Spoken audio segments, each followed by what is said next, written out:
I wanted you to tease out a little bit of what you heard at ARC around family, because that was another observation that I'm curious. Yeah, what did you see Yeah, there? this one, and again, it's even interesting to me that it hit me as hard as it hit me because it's like when I read this, I'm like, yeah, that's how I think about family too.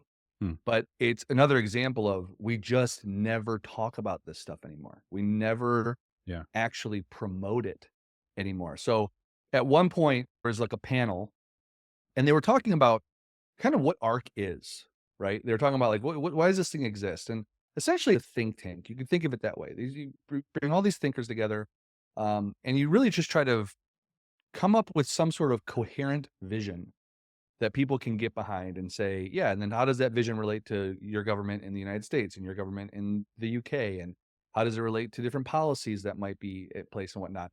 But really having like one centralized place where they come up with these positions on things that then can be promoted outwards. And he was just talking about how hard that is to do.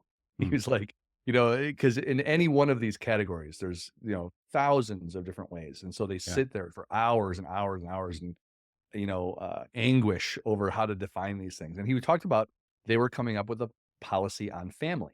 Because again, if you're going to advocate for certain policies that relate to family, well, then what is a family? And what kind of family are we talking about advocating for and whatnot? Yeah. So Peterson says at the end of this, and you could tell he was even like, there was like some trepidation in him, like as he was about to like throw this out there.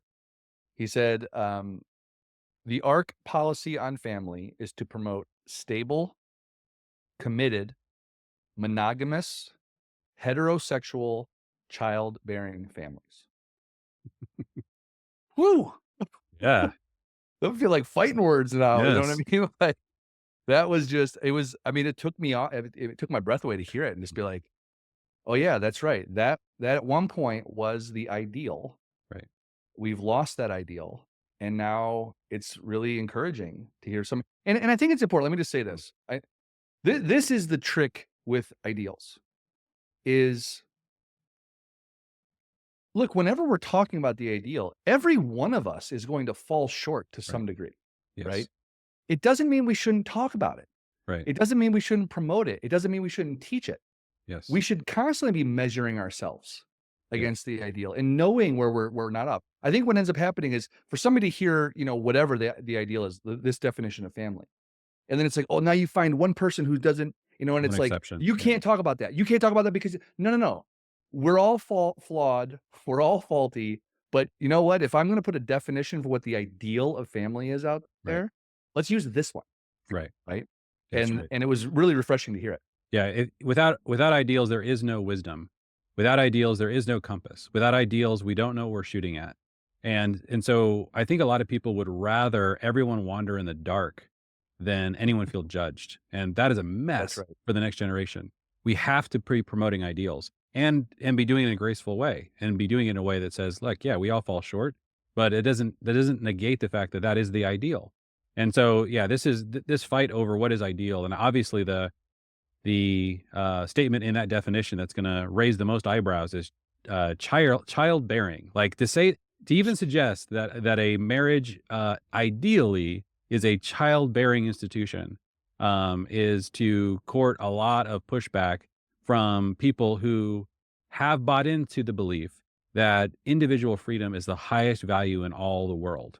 If you believe that, then to suggest that there's something normative about a childbearing marriage, and that is a natural and ideal and should be as a normative valued fruit of marriage. That is an unusual and increasingly a religious position. And one of the things that's bizarre. I just did a podcast with Catherine Picolic, who wrote this book called Hannah's Children. And one of the things that she discovered, and she's a very well trained PhD economist and really trying to understand the what causes a family to have a lot of children. That was her Mm. question, 5 or more children. And she said, "Look, the data is crystal clear. It is religious faith. You do not find people with 5 or more kids that do not have religious faith. Hmm. It's incredibly rare. And so if you want large families and if you value that, if you think that that's a natural fruit, there doesn't appear to be a secular case for that. The secular case for the freedom that is created, the impulsive freedom created by having smaller families, or other values that are created by secularism, always tend to win.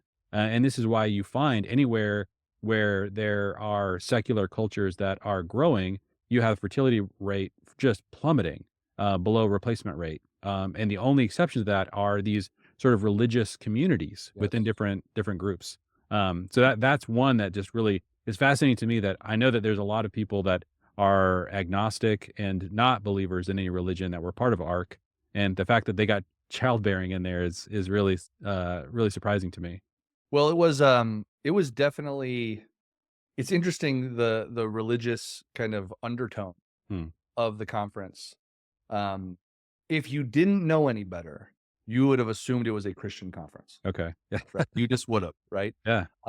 It had it smelled like a duck, walked like a duck, quacked like a duck, right? But they actually, I think they did a good job of I think what can sometimes happen when you brand something Christian is you stop the argument at because God. Right.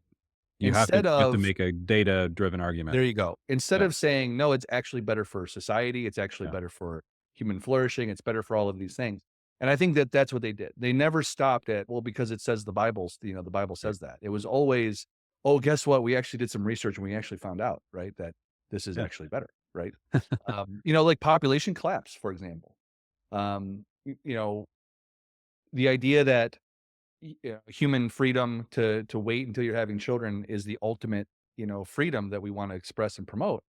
Well, the dark underbelly of that reality is a society that population goes into free fall That's right. Yep. and bad, bad, bad, bad, bad news for everybody. Yeah. Right? Yeah. So like Yeah. People don't understand the apocalyptic implications. it's unbelievable. Yeah. Of what of this kind of population collapse, that in what is it, 100 years there'll be 4% of South Korea will be left at this 4%. current rate. I Yeah, know it takes my kids watch World Watch News every morning, and I overheard them talking about they did a bit on Japan's population Japan collapse. is dropping even faster than South Korea. Yeah, it's not quite below South Korea yet, but I think it will be. Yeah, it's and we were just in Japan, and I've never seen so many robots or old Really? people working. It was so interesting. Man, it's rough. Like you and Japan's been one of those places that has been the most difficult to penetrate with the gospel, Yeah. unfortunately.